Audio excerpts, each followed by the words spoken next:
Students, welcome back to my class. I hope you all are well. आप सभी लोग ठीक होंगे।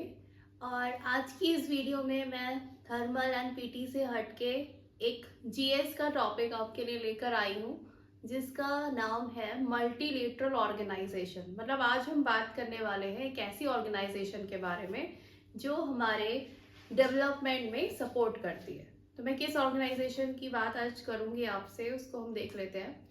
आज हम बात करने वाले हैं ब्रिक्स के बारे में। ब्रिक्स क्या है? ब्रिक्स एक मल्टीलेटरल ऑर्गेनाइजेशन है। ठीक है, मैं यहां लिख देती हूँ ब्रिक्स। ब्रिक्स क्या है? एक मल्टीलेटरल ऑर्गेनाइजेशन है। Multilateral organization. अब ये है क्या? इसमें क्या है, यहाँ पर आपको इसके नाम से ही पता चल रहा होगा। इसमें यहाँ आपको इनिशियली 5 कंट्रीज इन्वॉल्व है। जैसे ये है आपका B for Brazil, R for Russia, I belongs to India, C for China and S for South Africa. जो इसका नाम है, इसके नाम में ये आपके इनिशियली 5 कंट्रीज इन्वॉल्व हैं। तो इसी 5 कंट्रीज के नाम पे इसका जो नाम है वो ब्रिक्स रखा गया है, यानी Brazil, Russia, India, China and south Africa. 5 countries को मिला के ऑर्गेनाइजेशन बनाई गई है। इसका जो ओरिजिन था उसके बारे में बात कर लेते हैं। जब ये ऑर्गेनाइजेशन बनी थी तो उस टाइम पे इसमें सिर्फ 4 कंट्रीज इन्वॉल्व थे। यानी किस नाम से बनी थी ये? BRIC, BRIC, not BRICS. आज की डेट में हम इसको ब्रिक्स कहते हैं, लेकिन ये जब बनाई गई थी इनिशियली तो ये 4 कंट्रीज इसमें इन्वॉल्व थी, Brazil, Russia, India and China. और ये जो टर्म है ना ब्रिक, इसको जो पहली बार कॉइन किया था, या जिस पर्सन ने इसको ये नाम दिया था उसका नाम था जिम ओ नील। क्या नाम था? एक इकोनॉमिस्ट थे जिनका नाम था जिम ओ नील। उन्होंने पहली बार ये टर्म दिया था ब्रिक। और कब दिया था? In early 2000। ठीक है, 2000 में, अर्ली 2000 में जिम ओ नील एक इकोनॉमिस्ट थे जिन्होंने पहली बार ये टर्म दिया था ब्रिक। उसके बाद ये ब्रिक से ब्रिक्स कैसे बना?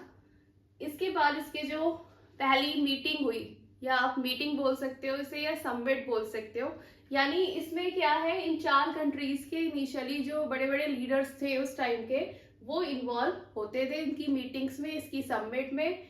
उसके बाद जो इसकी सबसे पहली मीटिंग हुई थी वो हुई थी आपकी इसके बनने के बाद 2009 में, और वो हुई थी आपकी रशिया में। 2009 में ब्रिक की पहली समिट हुई, जिसमें इस पूरे जो 4 कंट्रीज इन्वॉल्व हैं, इनके जो बड़े बड़े लीडर्स हैं, उन्होंने आपस में बैठ के बातचीत की, कुछ मुद्दों को डिस्कस किया। वो ऑब्जेक्टिव्स के बारे में भी हम जानेंगे कि इनके मेन ऑब्जेक्टिव्स क्या हैं इस ऑर्गेनाइजेशन को बनाने के पीछे। ठीक है, उसके बाद जब 2010 की बात करें तो 2010 में एक कंट्री और जुड़ गया इसमें, यानी अब ये ब्रिक्स से क्या बन गया? ब्रिक्स। तो 2010 में इसकी फॉर्मेशन हुई एज अ ब्रिक्स, क्योंकि 2010 में ही साउथ अफ्रीका इसका मेंबर बन गया। यानी इस ऑर्गेनाइजेशन का जो मेंबर है वो साउथ अफ्रीका भी हो गया। कब? 2010 में। और उसके बाद से जितनी भी समिट्स हुई ब्रिक्स की, उसमें साउथ अफ्रीका भी इन्वॉल्व रहा। तो मैंने बताया कि पहली समिट 2009 में हुई, रशिया में हुई, और उस टाइम पे ये 4 कंट्रीज के लीडर्स ही इसमें इन्वॉल्व होते थे। उसके बाद जब 2010 में ये ब्रिक्स से ब्रिक्स बन गया, यानी साउथ अफ्रीका भी इसका पार्ट बन गया, इसका मेंबर बन गया, तो उसके बाद से जितनी भी समिट्स हुई उसमें साउथ अफ्रीका भी इन्वॉल्व हुआ। तो 2009 से लेके 2024 तक अगर हम आएंगे तो अभी हाल फिलहाल में अक्टूबर 22 से 24, ठीक है, यानी 22 से 24 अक्टूबर के बीच में हाल ही में ब्रिक्स की समिट हुई है। और कहाँ पर हुई है? Kazan, Russia. रशिया की एक जगह है कजान, ठीक है, वहां पर अभी अक्टूबर में हाल फिलहाल में ही जो है वो ब्रिक्स की समिट हुई है। और ये आपकी है 16th समिट। 16 समिट हुई है। मैंने बताया फर्स्ट समिट हुई थी 2009 में, उसके बाद से कॉन्टिन्यूसली 2010 से अगर आप 2024 तक आओगे तो अभी जो हाल फिलहाल में हुई है वो 16वीं समिट हुई है। और जो 17वीं समिट है यानी जो 17 समिट है जो 2025 में होने वाली है उसको ब्राजील होस्ट करेगा। यानी अगला जो कंट्री है वो ब्राजील है और ब्राजील उसको समिट को होस्ट करेगा। और जो अभी इसी साल समिट हुई है वो रशिया में हुई है, कजान रशिया में हुई है। इसके अलावा अगर हम अपने इंडिया की बात करें तो इंडिया में अब तक टिल 2024 3 बार जो है वो ब्रिक्स की समिट हो चुकी है। पहली समिट हुई थी आपकी इंडिया में, अगर मैं इंडिया की बात करूं तो पहली समिट हुई थी 2012 में, उसके बाद 2016 में और उसके बाद 2021 में। ये 3 समिट जो है वो ब्रिक्स की इंडिया में हो चुकी हैं। और मैंने आपको हाल फिलहाल की समिट के बारे में बताया भी, और जो अगली समिट होने वाली है उसके बारे में भी बता दिया है। इसके अलावा अभी जो जब 2023 की समिट हुई थी तो कुछ और कंट्रीज को इसका पार्ट बनने के लिए इनवाइट किया गया था। तो 2024 में जो कंट्रीज इसके मेंबर बने हैं, नए मेंबर बने हैं, अब आज की डेट में इनिशियली ये जो मतलब ब्रिक था वो 4 कंट्रीज का इन्वॉल्वमेंट था। उसके बाद 2010 के बाद ये ब्रिक्स बना।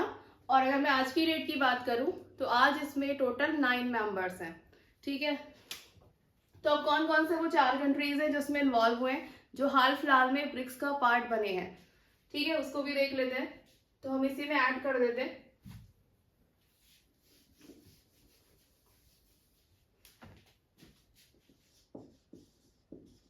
इंडिया में 2012, 2016 एंड 2021 में हुई है ये समिट। इसी के आगे मैं इसके मेंबर्स बढ़ा देती हूँ। अब जो इसका ईरान भी इसका पार्ट बन चुका है। Next Egypt, next Ethiopia and last is UAE. तो आज की डेट में इसके कितने मेंबर्स हैं? 1 2 3 4 5 6 7 8 9 मेंबर्स का ये ग्रुप आज की डेट में बन चुका है। जो इनिशियली 4 मेंबर से स्टार्ट हुआ था, उसके बाद 5 मेंबर्स बने और 2024 में ये 9 मेंबर का एक ग्रुप बन चुका है। और हाल इसके अलावा अर्जेंटीना को भी इनविटेशन दिया गया था कि जो है वो इस ग्रुप को ज्वाइन करे, बट अर्जेंटीना ने इनिशियली अभी हाल फिलहाल में ही यानी 2024 में ही सारे डेलीगेट्स को जो है वो लेटर भिजवा के अपना उसने यहाँ से नाम हटवा लिया है, मतलब उसने रिफ्यूज कर दिया है ब्रिक्स का पार्ट बनने के लिए। तो अर्जेंटीना एक ऐसी कंट्री है जिसने ब्रिक्स का पार्ट बनने से मना कर दिया है। इस टाइप के क्वेश्चंस कॉम्पिटिटिव एग्जाम्स में भी पूछे जा सकते हैं कि जो है कौन सी ऐसी कंट्री है जिसने ब्रिक्स का मेंबर बनने से हाल फिलहाल में ही इनकार किया है। तो आप उसका आंसर क्या बताओगे? अर्जेंटीना। इसके अलावा जो कौन सी नई 4 कंट्रीज है जो ऐड हुई है, ठीक है, तो इसके नाम है आपका Iran, Egypt, Ethiopia and UAE. ये कुछ जनरल चीजें थी जो आपको ब्रिक्स के बारे में पता होनी चाहिए। इसके अलावा जो ये कंट्रीज हैं इन्होंने अपनी एक ब्रिक्स के अंदर ही मतलब उसी के सपोर्ट के अंडर ही एक बैंक बनाई है जिसको हम एनडीबी के नाम से जानते हैं। एनडीबी क्या है? न्यू डेवलपमेंट बैंक, ठीक है। ये क्या है? ये ब्रिक्स का एक लेंडिंग आर्म है। लेंडिंग आर्म का मतलब कि वो एक सपोर्ट प्रोवाइड करने वाली बैंक है कि अगर आपस में ये कंट्रीज कुछ डिस्कशंस कर रही हैं कि भाई हमें इंफ्रास्ट्रक्चर पे इतना पैसा खर्च करना है या हमें यहाँ पर ये काम करना है, ये डेवलपमेंट करना है, तो उसके लिए पैसा भी चाहिएगा ना। तो इन्हीं कंट्रीज ने मिलके ब्रिक्स के अंदर ही एक अपनी खुद की बैंक बनाई है। जैसे जो वर्ल्ड बैंक है वो पूरी लैंडिंग करती है और कंट्रीज को सपोर्ट करती है, उसी तरीके से जो है वो ब्रिक्स ने अपनी एक अलग बैंक बनाई है जिसको हम NDB यानी न्यू डेवलपमेंट बैंक के नाम से जानते हैं, और वो इन 5 कंट्रीज को सपोर्ट करती है इनके इंफ्रास्ट्रक्चर के प्रोजेक्ट्स में या डेवलपमेंट के प्रोजेक्ट्स में, ठीक है। इसके अलावा जो ब्रिक्स का हेडक्वार्टर है, ब्रिक्स का हेडक्वार्टर सॉरी थोड़ा आवाज में दिक्कत हो रही है। ब्रिक्स का जो हेडक्वार्टर है वो आपका शंघाई चाइना में है। चाइना में एक शहर है आपका शंघाई नाम से, तो ब्रिक्स का हेडक्वार्टर शंघाई चाइना में है। इसके अलावा एक चीज और है जो आपको बतानी है, इसके ऑब्जेक्टिव्स के बारे में, मतलब मेनली ये जो ऑर्गेनाइजेशन है ये काम किस लिए कर रही है। तो सबसे पहली चीज है कि ये जो आपस में कंट्रीज हैं उनके बीच में पीस यानी शांति बनी रहे। इसके अलावा सुरक्षा यानी सिक्योरिटी की बात कर रही हूँ मैं, कि शांति और सुरक्षा व्यवस्था हो, इसके अलावा डेवलपमेंट हो और एक निष्पक्ष माहौल इन कंट्रीज के बीच में रहे। इसके अलावा ह्यूमन डेवलपमेंट में यानी जो आपका मानवता के विकास में भी इसका योगदान है, यानी इसका कंट्रीब्यूशन है। ये लोग जो लीडर्स होते हैं इन कंट्रीज के, वो आपस में जो है वो समिट में जो मीटिंग में इनकी मीटिंग्स होती हैं, तो उसमें ये डिस्कस करते हैं कि भाई आपकी और हमारी कंट्रीज के बीच में जो है वो इंफ्रास्ट्रक्चर का डेवलपमेंट हो, ह्यूमन का डेवलपमेंट हो और आपस में सुरक्षा बनी रहे, सिक्योरिटी यानी सिक्योरिटी की बात कर रहे हैं यहाँ पर, और शांति बनी रहे दोनों कंट्रीज के बीच में। इसके अलावा सोशियो इकोनॉमिक डेवलपमेंट यानी आर्थिक और सामाजिक विकास भी आपस में यानी एक दूसरे की कंट्रीज के बीच में बना रहे। इसके अलावा इंपोर्ट और एक्सपोर्ट को बढ़ावा देना और मेनली वर्ल्ड इकोनॉमी को एक नई ऊंचाइयों पे लेके जाना, ठीक है।